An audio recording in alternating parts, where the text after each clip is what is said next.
Sir అయితే కొత్త సంవత్సరం ఉగాది పండుగ అనేది కొత్త సంవత్సరం మొదలవడం అనేది ఈ రోజు నుంచి ఎందుకు చేసుకుంటారు సార్? మిగతా సంస్కృతులన్నిటికీ మన సంస్కృతికి ఉన్నటువంటి ఒక గొప్ప తేడా అది. మిగతా సంస్కృతుల్లో ఏమిటి అంటే ఒక డేట్కి ఒక సమయానికి మన వాచ్ తిరిగి రాగానే సంవత్సరం మారిపోతుంది. క్యాలెండర్ మారడం తప్ప ఒక కాగితాన్ని చింపివేసి మరో కాగితం పెట్టడం తప్ప క్యాలెండర్లో ఏమీ ఉండదు. మిగతా చోట్ల సంస్కృతి అంతా అట్లే ఉంది. కానీ మన సనాతన యొక్క గొప్పతనం ఏంటంటే ప్రకృతిని బట్టి నడుస్తుంది. ఇక్కడికి వచ్చేసరికి మళ్ళీ ప్రకృతి అంతా పులకరిస్తుంది, ప్రకృతి అంతా జీవంతో ఉట్టిపడుతూ ఉంటుంది. ఋషి దీన్ని కనుక్కున్నాడు. ఇది స్టార్టింగ్, యుగాది యుగం స్టార్ట్ అయింది. సో ఈ రోజు నుంచి చైత్ర మాసం నుంచి యుగం స్టార్ట్ అయింది. బ్రహ్మగారి సంకల్పం చేత యుగం స్టార్ట్ అయింది. యుగం కాబట్టి దీనికి ఉగాది అని పేరు పెట్టారు. అంటే చూడండి మంది యుగ యుగాలకు కూడా ఈ రోజుతో అంతా నాశనం చేసేసిన ఒక పంతులు గారు టెంపుల్లో కూర్చొని ఒక పెన్ను ఒక పుస్తకం పట్టుకొని మళ్ళీ సృష్టి ఎక్కడి నుంచి స్టార్ట్ అయిందో ఈ రోజు దాకా పంచాంగం వేయగలడు. అది యుగాది. అంటే ఈ యుగం ఎక్కడ స్టార్ట్ అయింది ఏంటి? ఈ 2022 2026 ఇట్లా కాదు. అసలు మొత్తం ప్రకృతి ఎట్లా స్టార్ట్ అయింది. బ్రహ్మగారి దగ్గర నుంచి మన దగ్గర క్యాలెండర్ ఉంటుంది.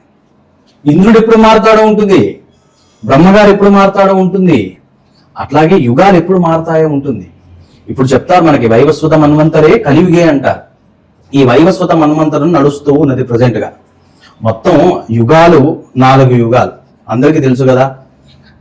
కృతయుగము, త్రేతాయుగము, ద్వాపర యుగము, కలియుగము. ఇలాంటి యుగములు 71 జరిగితే ఒక మహాయుగం. ఇలాంటి ఒక సైకిల్ తిరిగితే మహాయుగం. ఇట్లాంటివి 71 మహాయుగాలు గడిచినప్పుడు మనువు మారుతాడు. 71, 1 కాదు 2 కాదు 71. ఈ క్యాలెండర్ ఉంది మన దగ్గర. బ్రహ్మగారు మారుతాడు. ఇప్పుడు నడుస్తున్నటువంటి బ్రహ్మగారి పేరు చతుర్ముఖ బ్రహ్మ అంటారు. రాబోయేటటువంటి కల్పానికి బ్రహ్మగారు మారుతాడు. హనుమంతుడు ఆయన రామువారి వరం ఉన్నది, అరే నేను బ్రహ్మం చేస్తాను రా అంటారు. అందుకే వర్ణించేటప్పుడు హనుమంతుల వారిని ఏమంటారు? భవిష్యత్ బ్రహ్మ అంటారు. ఆయనకి బ్రహ్మత్వం ఇస్తామని వరం ఉన్నది రాముడి దగ్గర నుంచి. ఆయన బ్రహ్మ అవుతాడు ఒకనాటికి. అంటే చూడండి ఎక్కడి నుంచి వస్తున్నాం మనం, అసలు ఎక్కడ దాకా పోతున్నది మన విజ్ఞానం చూడండి. దీన్ని ఈ రోజు మనం తెలుసుకోలేకపోవచ్చు కాక, కానీ మన ప్రకృతిని బట్టి నడిచేటటువంటి కాల ప్రమాణం. ప్రకృతి ఎక్కడ పుట్టింది, ఎంతవరకు వెళ్తుంది అనేటటువంటిది మనకి తెలిసినట్టుగా, సనాతనంలో మనకి తెలిసినట్టుగా ఎవ్వడికి తెలవదు.